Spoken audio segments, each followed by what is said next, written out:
അവിടെയാണ് ഒരു കോടതി വിധിയല്ല, ജഡ്ജിയല്ല, ഒരു കോടതി പരാജയപ്പെടുന്നത്. ഇത് ശരിയായില്ല എന്നും ഇതെന്തൊക്കെയോ കുഴപ്പമാണെന്നും ആളുകൾ പറഞ്ഞു തുടങ്ങിയെങ്കിൽ വിധി നടപ്പായതായി തോന്നിയില്ല ആളുകൾക്ക് എന്നുള്ളതാണ്.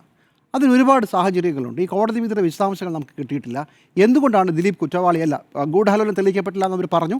അതിനപ്പുറം എന്താണെന്ന് നമുക്കറിയില്ല. പക്ഷേ ഈ കോടതിയുടെ നടപടിക്രമങ്ങൾ, കഴിഞ്ഞ 8 വർഷത്തെ നടപടിക്രമങ്ങൾ ആദ്യം മുതൽ അവസാനം വരെ ഒരുപാട് പ്രശ്നങ്ങളും ഒരുപാട് സംശയങ്ങളും ഉയർന്ന നടപടിക്രമങ്ങളായിരുന്നു.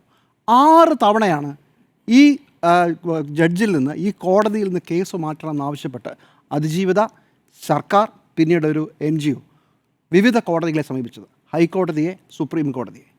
ഇത് ഇപ്പോൾ ഈ കേസിൽ തിരിച്ചടി നേരിട്ടതായി കരുതപ്പെടുന്ന അതിജീവിത, അവർക്ക് ഈ കേസിൽ പകുതി നീതിയെ ലഭിച്ചുള്ളൂ എന്ന് അവരുമായി ബന്ധപ്പെട്ട എല്ലാവരും പറയുമ്പോൾ അതൊരു വലിയ കല്ലുകടിയായി നിൽക്കുകയാണ്.